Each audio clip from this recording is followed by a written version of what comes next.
Sirah Nabawiyah Harful Fijar halaman 114.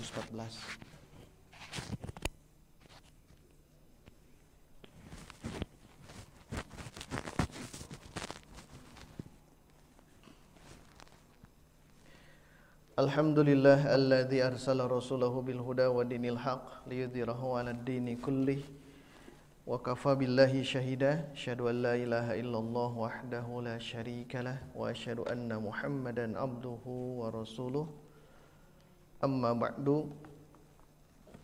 Hadirin ikhwatu iman rahimakumullah, kajian di subuh hari ini di program Syiar Ramadan kita meneruskan kajian Sirah Nabawiyah dalam kitab Al-Lu'lu' Al-Maknun. Di pembahasan pekan yang silam kita baru membahas tentang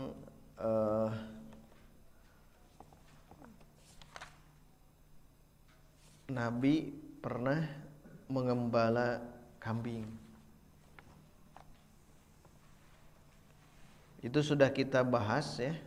Kita jelaskan tentang ra'yul ghanam, mengembala kambing. Kemudian di kitab ini diteruskan tentang Nabi itu pernah menyaksikan atau terlibat dalam Harbul Fijar, perang Fijar,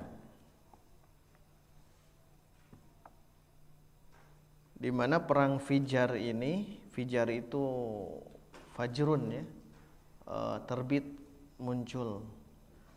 Terjadinya itu di bulan Hurum, bulan yang haram untuk perang Fijar. Terus nanti kita bahas juga Nabi pernah terlibat dalam Hilful Fudul. Dua bahasan sekaligus hari ini ya. Kalau di Alfiyah itu tidak dijelaskan. Di Alfiyah itu langsung ke beliau berdagang atas dagangannya Khadijah. Jadi ada yang terlewat ya. Kalau untuk bisnis ini berarti nanti setelah ini di Alfiyah ya, Al-Iraqi.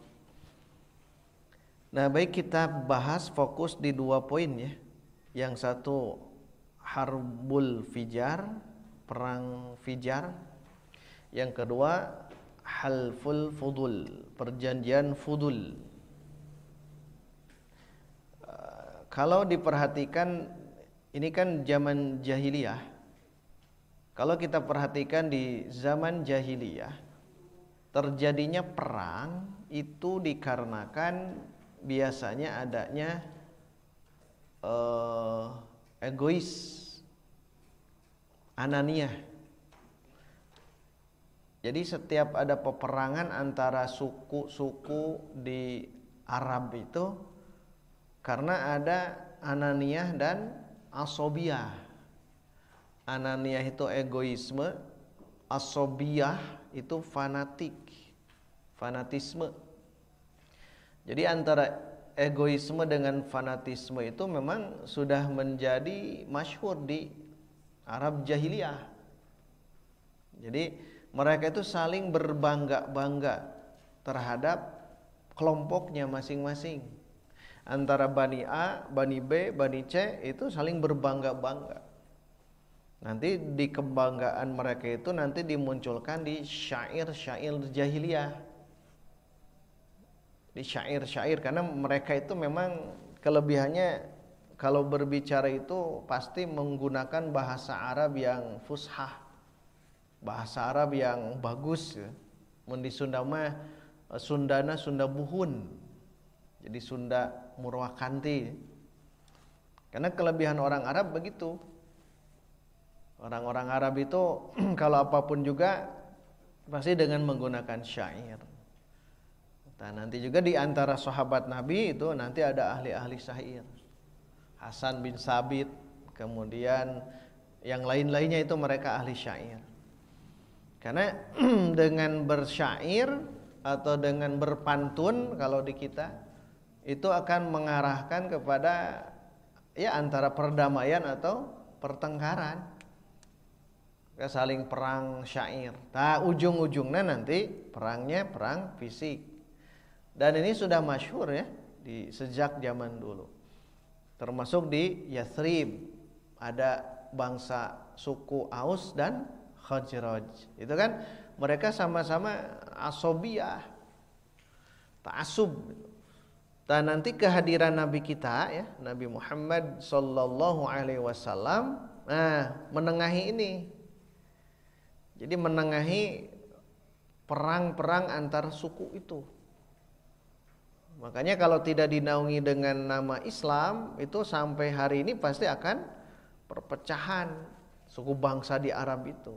Tak dengan adanya Islam dinaungi atas nama Islam, di antara nanti turun surah Al-Hujurat itu, yaitu tentang innamal mu'minuna ikhwatun. Jadi ketika mereka sudah jadi orang-orang yang beriman, menjadi ikhwah fiddin, jadi saudara seagama. Maka kehebatan Nabi itu nanti di Makkah, di Madinah itu seperti itu, dimuakhadkan gitu, dipersaudarakan antara muhajirin dengan ansor, itu kan dimuakhadkan. Kemudian muakhad Nabi juga dikuatkan dengan menikah terhadap putri Abu Bakar. Abu Bakar kan baninya beda ke atas. Menikah dengan putrinya Umar, menikahkan Utsman, menikahkan Fatimah ke Ali. Kalau Fatimah ke Ali itu satu jalur, karena Ali bin Abi Thalib kan pamannya. Nah, di antara Abu Bakar, Umar, Utsman itu disatukan. Termasuk nanti Nabi juga menikah kepada perempuan-perempuan yang lain, di mana itu mereka itu punya peranan dari baninya, dari sukunya itu luar biasa. Ya. Jadi kalau kita perhatikan, memang cara Nabi itu mempersatukan, cara Nabi berdakwah itu mempersatukan, bukan untuk memecahkan. Dakwah Nabi itu mempersatukan, dan itu strateginya itu dengan dakwah, menikah, mengakhod, mensaudarakan dan lain sebagainya. Makanya berhasil itu. Yang awal mulanya itu orang-orang Arab itu ananiyah dan juga ta'assub terhadap sukunya masing-masing, kehadiran Islam itu sungguh luar biasa. Makanya berbahagia ya kita juga dengan adanya Islam itu, alhamdulillah begitu. Sama-sama dalam naungan Islam. Kalau ada riak-riak di bawah, ombak-ombak kecil ya wajar. Di antara umat Islam di kita itu, di antara umat Islam, di antar ormas gitu, di antar orpol dan sebagainya, ada riak-riak itu wajar. Tetapi tetap innamal mu'minuna ikhwatun fa aslihu baina akhawaikum. Kalau ada pertentangan, perselisihan di antara saudara kita, aslihu, islahkan. Karena masih selama dalam jalur muslim, mukmin. Ya, begitu. Begitupun Nabi pernah terlibat harbul fijar, perang fijar. Perang fijar memang masyhur ya. Perang fijar itu masyhur. Jadi kalau diperhatikan keberadaan Nabi itu memang dari segi sirah itu luar biasa ya. Jadi banyak inspirasi ketika kita menelusuri kehidupan beliau, baik sebelum Nabi gitu ya, apalagi setelahnya itu sudah jelas. Kalau setelah usia 40 ya itu sudah jelas. Kita di sini baru menelaah dari mulai kecil ya, dari mulai lahir sampai usia ini. Ternyata luar biasa beliau itu. Maka tidak aneh Allah itu sudah ya'simuka, sudah mengismahmu, sudah memelihara. Sejak awal Nabi itu, sejak awal itu dipelihara oleh Allah. Kita kan sudah menjelaskan panjang lebar di awal itu. Bagaimana lahirnya beliau tiada bapak, kemudian yang mengurusnya siapa? Oleh ibunya hanya beberapa hari, nanti dibawa oleh ibu yang menyusui, terus perjalanannya. Ibunya meninggal, dibawa oleh kakeknya yaitu Abdul Muttalib, beliau meninggal oleh Abu Thalib. Nah, ini masih dalam wilayah Abu Thalib yang ini. Tapi nanti beliau mandiri, ya, tidak meminta ke pamannya yaitu Abu Thalib, tapi beliau mandiri, berdikari kalau sekarang. Berdikari dengan cara ra'yul ghanam, mengembala kambing. Dengan cara apa? Berbisnis. Makanya nanti setelah ini bisnisnya Khadijah. Berarti di usia berapa itu? Sebelum 25. Karena nanti usia 25 itu Nabi menikah. Berarti nanti pertemuan Senin depan ke sana. Nah, baik, kita perhatikan di sini syuhudun Nabiyyi sallallahu alaihi wasallam harbal fijari. Aya yang gaduh kitab bae nama alhamdulillah. Jadi itu pangmacakeun. Sok Iqra hamisyahna nomor 4.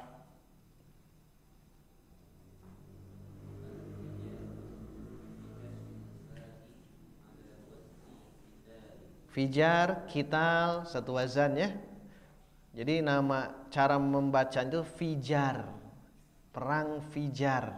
Karena yang manakan fajar ada. Pasnya dengan dikasrohkan fa, yaitu fi. Huruf fa itu dikasrohkan fi sesuai dengan wazan kital, fijar. Fajaro yufajiru mufajaratan wa fijaron. Berarti bentuk masdar dari fajaro. Istamir.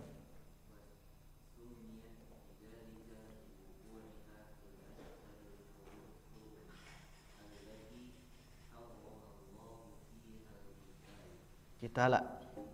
Nah, jadi ini kenapa diberi nama perang Fijar? Kenapa diberi nama perang Fijar? Liwuqu'iha, dikarenakan terjadinya perang ini fil ashharil hurum, di bulan-bulan haram. Bulan-bulan haram apa? Allati harramallahu fihal qital, yang Allah haramkan di dalam bulan itu perang. Itu di dalam kitab An-Nihayah fi Gharibil Hadits ya, Ibnul Athir itu. Berarti di sini orang Arab itu sejak zaman dulu memang sudah punya ketetapan bahwa bulan-bulan tertentu itu haram perang. Ini kan zaman jahiliyah. Diharamkan perang. Ini terjadi justru di bulan haram. Bulan haram untuk perang. Bulan ada berapa? 12. Bulan yang haram 4, 3 berturut-turut, 2 bainan, 3 berturut-turut, 1 berturut-turut nyambung, 1 Zulqa'dah, 2 Zulhijjah, 3 Al-Muharram. Kan berturut-turut ya, bulan 11, 12, 1 itu. Yang satu lagi Rajab. Berarti ada 4 bulan yang haram untuk perang. Bagi mereka itu memang siap untuk melakukan perdamaian, dan itu haram. Dan memang betul keunikan orang Arab jahiliyah itu, kalau mereka ada perjanjian, kuat perjanjiannya.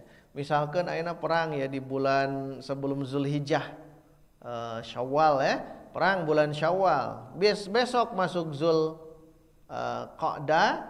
Zulqa'dah, itu mereka berhenti. Zulqa'dah, Zulhijjah, Al-Muharram itu berhenti, Rajab berhenti. Tetapi perang Fijar ini justru berlangsungnya di sini, maka disebut Fijar. Fijar jadi muncul, kelihatan, itu temenang perang teh. Tetapi kenapa ada perang masih disebut perang Fijar? Jadi 3-4 bulan itu ya, 3 berturut-turut, 1 Rajab. Rajab itu berarti antara Sya'ban dan Taita. Jadi diperhatikan perang itulah yang kenapa perang ya? Karena mereka itu ingin mengagungkan sukunya masing-masing. Dan itu berlangsung lama gitu ya di kalangan orang-orang Arab itu.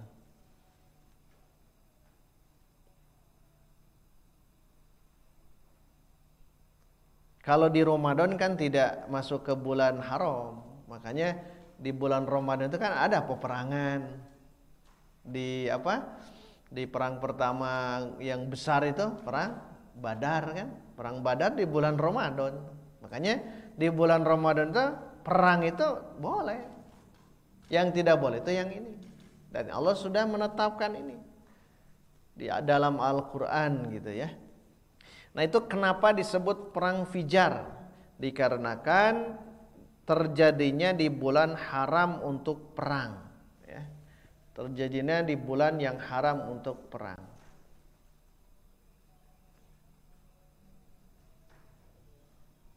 Ya, istamir.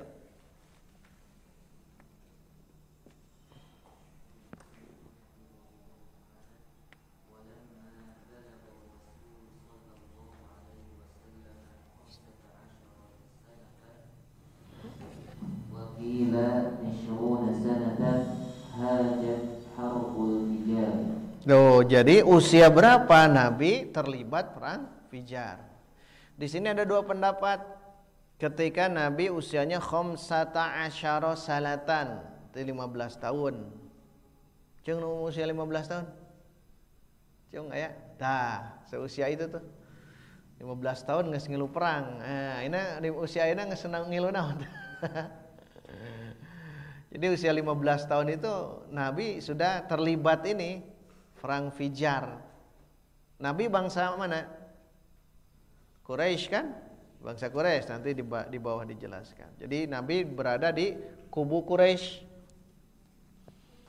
Ada yang mengatakan 20 tahun. Cung 20 tahun. Tahu kan? 20 tahun seusia kia terlibat perang. Tapi artinya lain kudu perang ayeuna miluan. Perang gak itu ke Palestina bukan. Yang dimaksud ini sejarah Nabi. Nabi itu sudah pernah terlibat di usia 15 atau 20 tahun. Andaikan 20 tahun berarti ya 5 tahun kemudian Nabi kan menikah. Andaikan 15 tahun berarti 10 tahun kemudian Nabi menikah di usia 25. Di usia 25. Berarti ayeuna tah nu rek nikah jangan melewatkan angka 25. Nah, berarti Rahman tah siap-siap 5 tahun deui tah menikahnya atau rek mendahului Nabi. Hese mendahului Nabi dalam segala apapun kecuali nikah. Saya nikahnya mau di usia 24, wah berarti dikurangi atau 20. Tapi Nabi di usia 25. 25 tahun. Karena usia 25 tahun itu usia yang sudah mulai masuk ke mapan. Usia 25 tahun itu. Baik, kita lihat dulu lagi ke sini. Jadi usia 15 tahun Nabi ikut perang Fijar. Ada yang mengatakan usia 20 tahun perang Fijar itu. Antara apa? Antara suku apa? Istamir. Wa kanat baina Quraisy wa man ma'aha min Kinanah wa baina Quraisy wa baina Qais wa ahlamiha. Tos, salah harokat. Wa a-nya hamzahna fathahkeun. Jadi ternyata ada dua kubu di sini ya. Baina Quraisy, antara suku Quraisy bergabung dengan Kinanah. Memang ini perlu ditelaah juga ya, naik ke atasnya bangsa-bangsa Quraisy, bangsa suku Kinanah gitu. Wa baina Qais, dan antara suku Qais. Jadi Quraisy dengan Qais. Quraisy nanti gabung dengan Kinanah, Kinanah gabung ke Quraisy, kemudian dengan Qais wa ahlafihi, dan koleganya dan partnernya gitu. Jadi antara bangsa Quraisy dengan bangsa Qais. Quraisy dan Qais perang Fijar itu. Ya kembali ke yang awal itu, karena memang ta'assub atau asobiahnya suku-suku itu sangat kuat. Di urang mah alhamdulillah henteu nya. Tidak terlalu gitu ya. Ada memang ada, tapi tidak terlalu antara suku Sunda, suku Jawa, suku Batak, suku yang lain-lainnya. Tidak ada perpecahan antar suku. Eta mah rorombeheunnya. Perpecahan antar suku teh naon? Rorombeheun. Tidak ada kan di kita ya. Walaupun sebagian memang ada. Dan kalau diperhatikan di kita juga kalau ada perpecahan antar suku bangsa di Indonesia itu tidak dinaungi dengan agama biasanya. Orang-orang yang jauh dari agama ya, begitu. Tapi kalau sesama muslim itu akan ukhuwah. Kuat. Sama saja di kita. Kita kan mayoritas Sunda. Ketika ada orang Padang kan tidak kita ganggu. Suku-suku yang orang Padang di sini, ada orang Jawa ke sini kan tidak kita ganggu. Kenapa? Karena itu ukhuwah Islamiyah. Dibangun dalam koridor ukhuwah Islamiyah. Nah, ini perlu kita kembangkan, perlu kita lestarikan karena dengan ukhuwah Islamiyah itu bisa lintas suku bahkan lintas bangsa. Karena dalam naungan Islam, makanya Islam itu dahsyat, luar biasa. Umat Islam. Nanti ada yang hasad, ada, berarti di luar Islam. Yahudi, Nasrani itu akan hasadan min indi anfusihim, akan hasud kepada umat Islam yang kuat ukhuwahnya. Apalagi nanti dipertemukan di haram ketika mereka melaksanakan tawaf, ketika mereka melaksanakan sholat dan sebagainya di haram, Masjidil Haram atau di Masjid Nabawi, itu semakin kuat lagi. Jadi kalau kita memandang Islam itu sesungguhnya ukhuwahnya kuat gitu.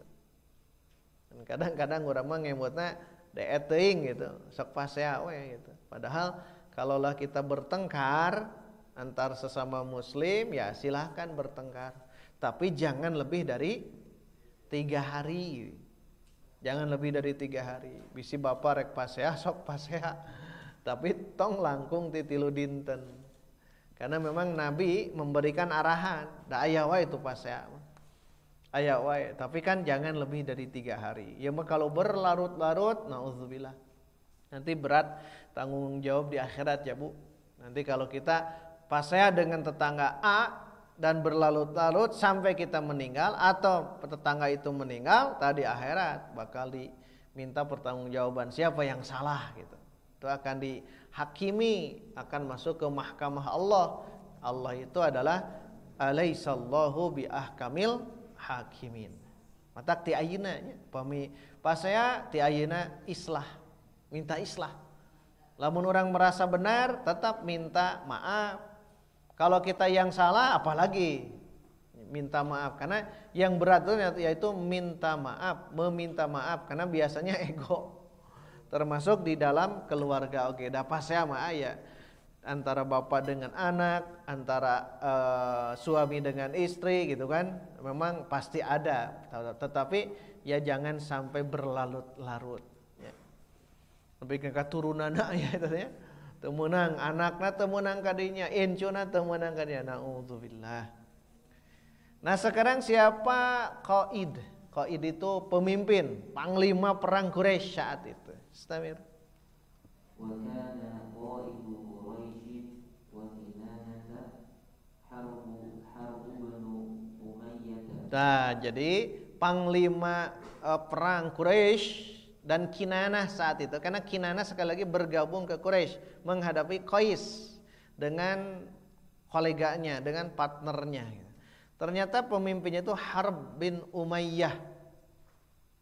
Harb bin Umayyah. Harb, ingat Harb. Nanti ada seorang sahabat bin Harb bin Umayyah yang nanti dia menikah dengan Hindun. Siapa dia? Yang tadi dia akhirnya masuk Islam nantinya juga. Ketika Fatu Makkah.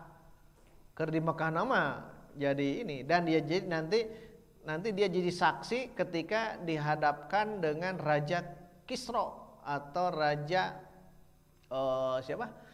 Dia jadi saksi nantinya. Abu Sufyan bin Harb nantinya. Ini bapaknya Harb bin Umayyah.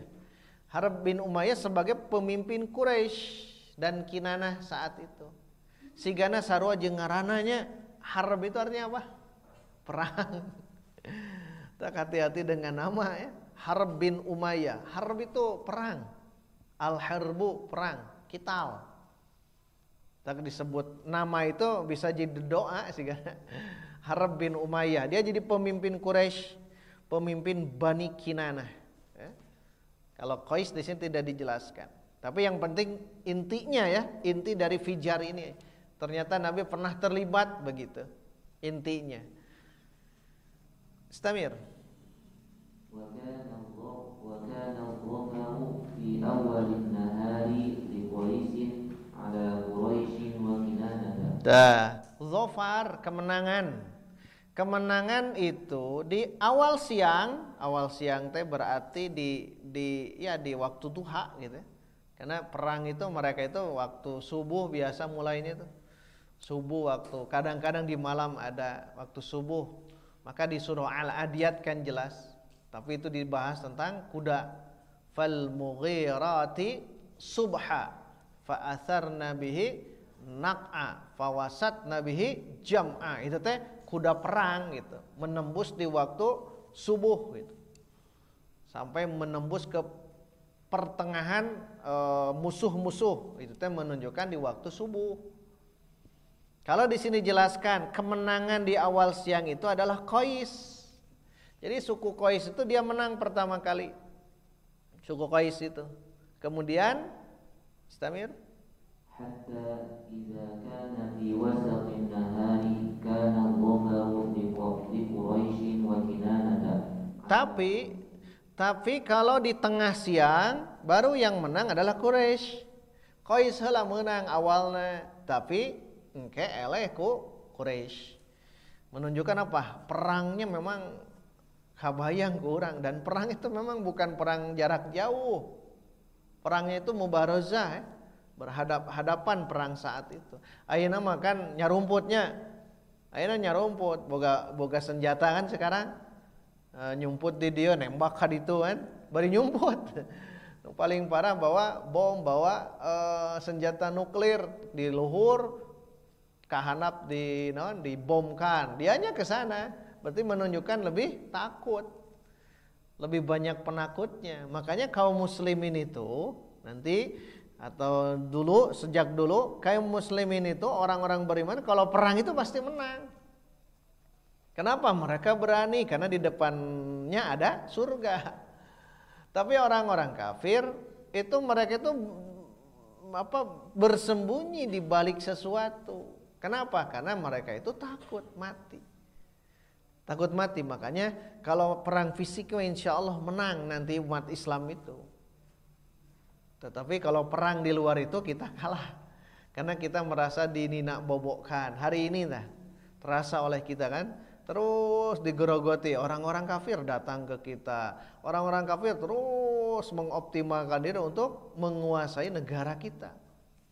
Yang akhirnya kaum muslimin nantinya kalau dia tidur terlena, wallahu alam, satu waktu bisa saja seperti naudzubillah, seperti Irak saat itu ya, ketika dibombardir oleh bangsa Mongol. Waktu itu bangsa Mongol menyerang ke Irak, sampai-sampai seluruh kitab-kitab karya ulama kan dibakar, dibuang dan sebagainya. Itu oleh bangsa Mongol. Biasanya begitu ya, kalau umat Islam terlena itu biasanya kalah. Tetapi kalau umat Islam siap siaga menang, biasanya begitu.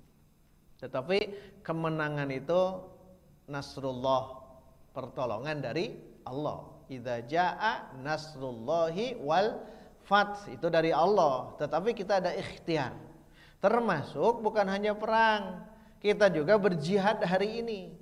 Berjihad apa? Untuk melawan nafsu kita menghadapi bulan Ramadan ini. Tapi pasean fi amekeun teh aya wae nya, Bu. Aya gitu, sensitif sekarang itu. Maka jaga. Jaga. Komo ya barudak santri ya sok giling gisik jeung barudaknya jeung sesama sok aya amok teh nya, jaga ayeuna mah gitu. Sebutkeun inni shaimun gitu. Lamun ngajak naon, ngajak pasean teh sebutkan ini shaimun. Karena mau tidak mau Ramadan akan sensitif begitu ya. Makanya hati-hati ya. Hati-hati. Istamir. وقد شهد رسول الله صلى الله عليه وسلم بعض أيامه وكان ينبل على عمومته أي يجهر له Yujahizu. Yanbulu teh yujahizu mempersiapkan. أي يجهز لهم النبل للرمي وقيل يرد عنهم نبل عدوهم. Jadi Nabi di saat itu beliau menyaksikan, beliau terlibat perang Fijar. Apa tugas beliau? Mempersiapkan senjata. Yujahizu lahumun nabla lirramyi. Jadi mempersiapkan tombak, mempersiapkan panah gitu. Untuk mereka itu.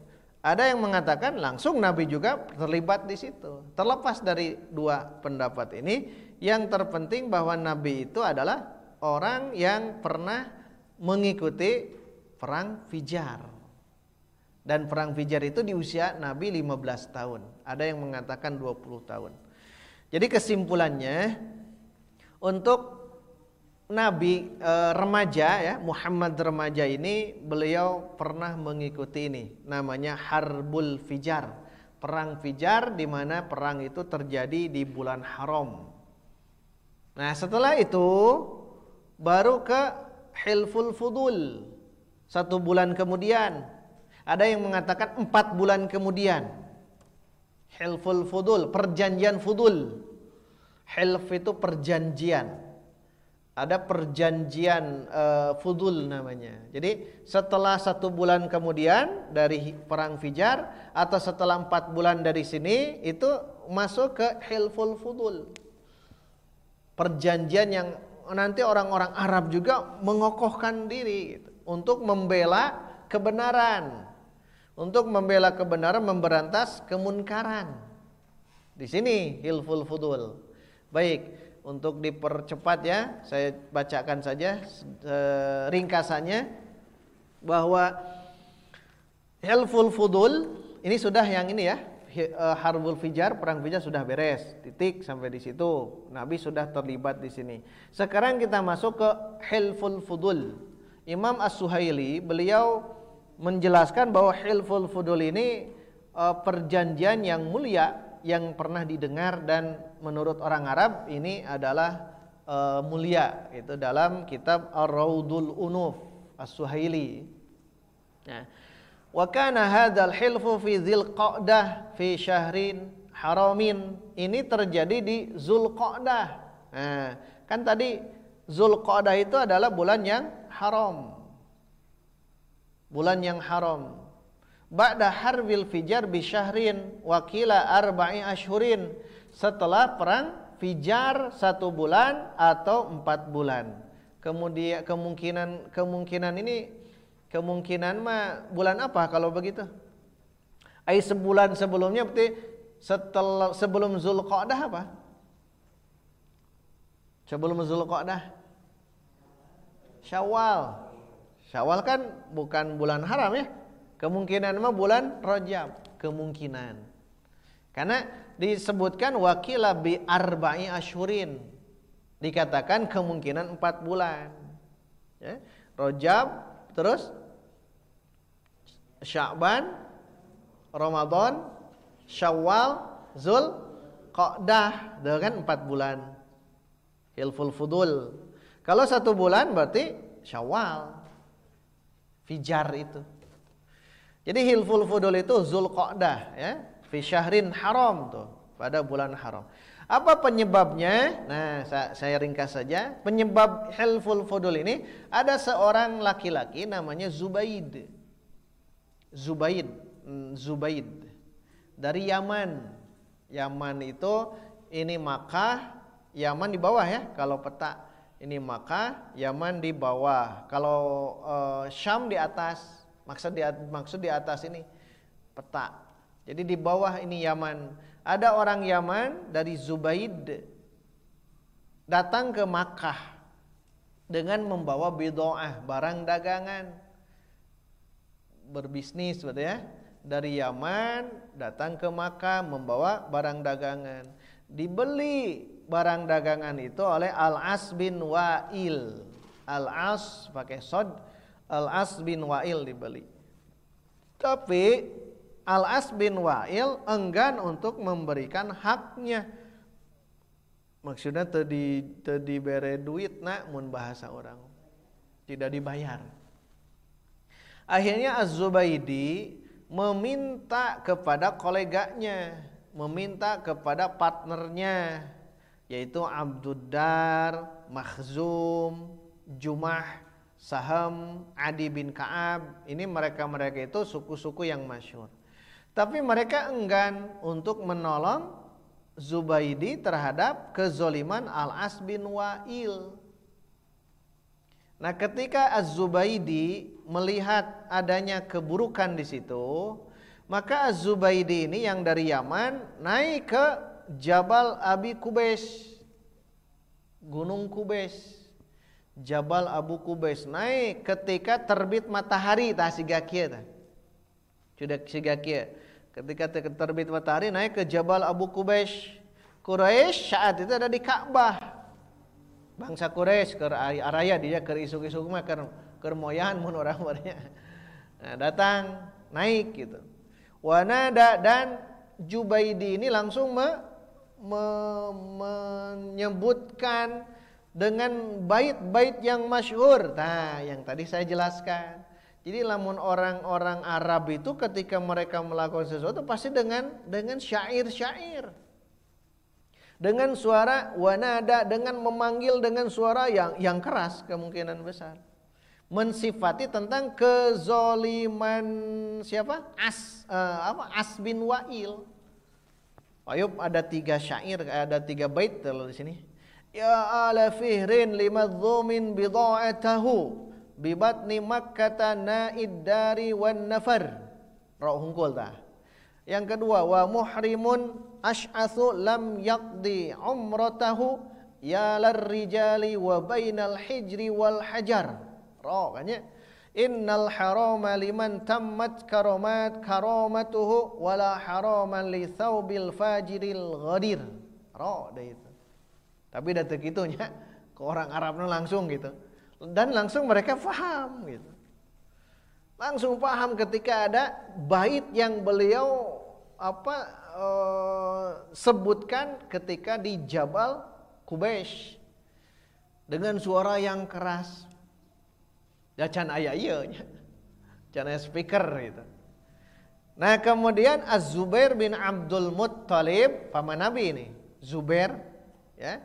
Az-Zubair bin Abdul Muttalib berdiri sebagai paman Nabi.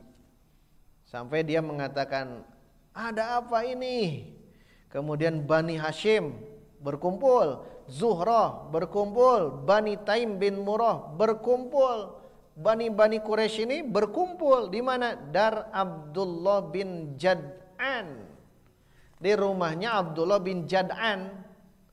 Abdullah bin Jad'an ini adalah seorang laki-laki dari Bani Taim bin Murrah dari Quraisy. Di Quraisy itu ada yang lain-lainnya. Suku besarnya Quraisy, nanti ada yang lain-lainnya. Jadi beliau di Bani Taim bin Murrah, Abdullah bin Jud'an. Abdullah bin Jud'an. Dia itu adalah anak paman bapaknya Abu Bakar. Karena Abu Bakar dari Bani Taim ya, Abu Bakar. Makanya nanti Nabi juga menikah ke putrinya Aisyah. Dinikah oleh Nabi, otomatis ada kekuatan ukhuwah Bani Taim dengan Bani Hashim. Kalau Nabi Hashim kan ya, Hashimiyah gitu.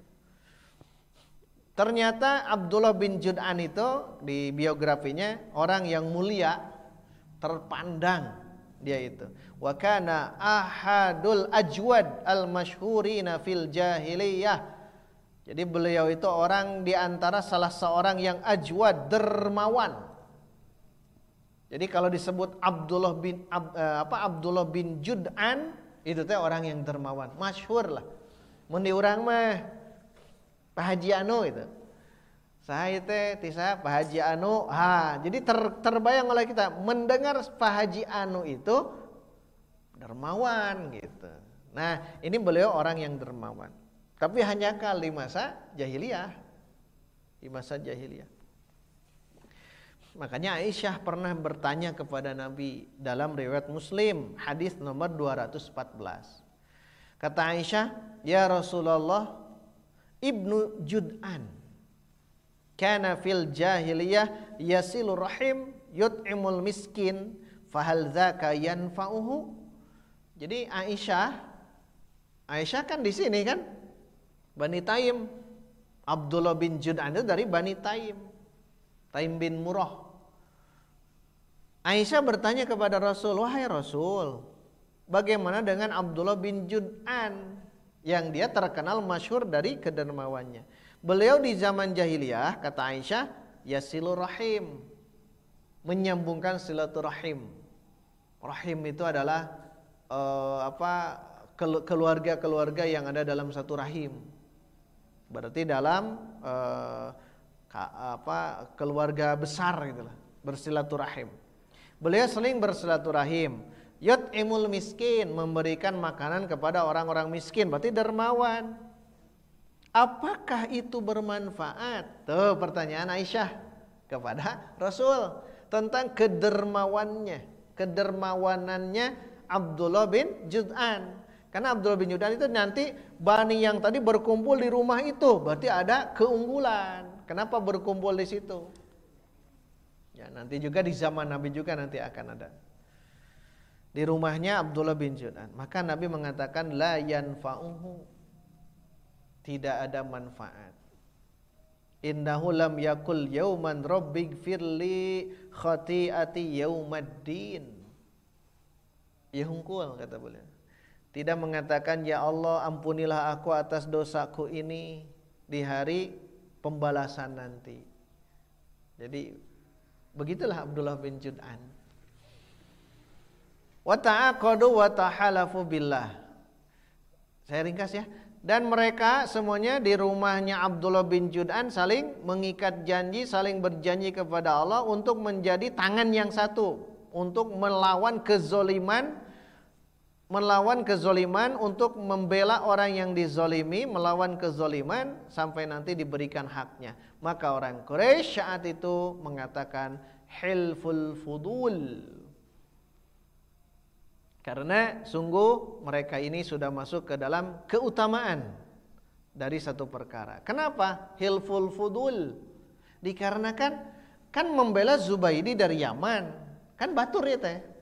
Tetapi karena ada yang dizolimi di Makkah tersebut, maka orang-orang itu berkumpul untuk membela orang yang zolim walaupun orang Yaman. Al-As bin Wa'il itu kan dia enggan memberikan hak kepada Az-Zubaidi tadi, maka mereka berkumpul, namanya fudul, keutamaan, hilful fudul. Akhirnya mereka pun berjalan menuju Al-As bin Wa'il dan mereka melepaskan dari Al-As bin Wa'il itu barang-barang dagangan Zubaidi, dan akhirnya mereka memberikan kembali barang-barang tersebut kepada Az-Zubaidi. Maka disebutlah hilful fudul, perjanjian yang utama. Fudul itu yang pendapat pertama. Yang kedua, pendapat kedua, cirian rista nunggaduh kitab nonton mah tegar hanyir ya. Pendapat kedua cenah. Yang pertama mengajak itu ada 3 orang, namanya Fadl. Yang mengatakan 3 orang Fadl, dan Fadl itu zamannya Fudul. Namanya Al-Fadl katanya gitu. Yang pertama Al-Fadl bin Fudolah, yang kedua Al-Fadl bin Wada'ah, yang ketiga Al-Fadl bin Al-Harith. 3 Fadl, maka disebut hilful fudul. Terlepas dari itu ya, terlepas dari penamaan itu, tetap saja ini untuk menguatkan bahwa Nabi menyaksikan itu di dalam hadis ya, di dalam hadis Al-Humaidi. Di Ibnu Katsir menukilkan itu di dalam kitab Bidayah an-Nihayah, sanadnya sahih. bahwa Nabi mengatakan laqad syahidtu fi dari Abdullah bin Jud'an. Aku pernah terlibat di rumahnya Abdullah bin Jud'an hilfan, satu perjanjian, lau du'itu bihi fil Islam la ajabtu. Sebelum beliau jadi nabi. Jadi disebutkan seperti itu ya. Kapan? Nah, di terakhir syahidnu hilfal mutayyabin. Aku pernah terlibat dalam hilful mutayyabin. Ada yang mengatakan fudul, ada mutayyabin. Ma'umumihi, bersama paman-pamanku. Wa ana gulam, aku saat itu sedang kecil, nuju alit kene. Wa ma uhibbu anna li humrun na'am wa inni ankathuhu. Berarti Nabi pernah terlibat itu, hadirin ikhwati iman. Demikian dua poin yang bisa kita bacakan di kisah sirah nabawiyah. Yaitu pertama, Nabi pernah terlibat harbul fijar, perang fijar. Yang kedua, Nabi pernah terlibat hilful fudul, perjanjian yang tadi disebutkan. Ini menunjukkan persiapan Nabi nanti, persiapan Muhammad nanti untuk menjadi seorang Nabi. Insya Allah di pertemuan berikutnya kita akan masuk ke poin yang baru, tema yang baru tentang khurujur Rasul sallallahu alaihi wasallam bitijarati Khadijah radhiyallahu anha. Nabi membawa bisnisnya Khadijah keluar untuk mendagangkan barang dagangannya, dan bagaimana keadaannya sampai-sampai Khadijah merasa terpikat atas cara bisnisnya Nabi Muhammad sallallahu alaihi wasallam yang nantinya menikah antara Khadijah dengan Nabi Muhammad. Demikian kajian di Ramadan hari ini. Insyaallah kita akan teruskan di pekan depan. Dan ingat, sirah nabawiyah adalah satu kajian yang harus kita pelajari, karena sosok Nabi ini sebagai uswatun hasanah dalam segala aspek kehidupan. Aqulu qouli hadza wa astaghfirullah li wa lakum walhamdulillahi rabbil alamin. Wassalamu alaikum warahmatullahi wabarakatuh.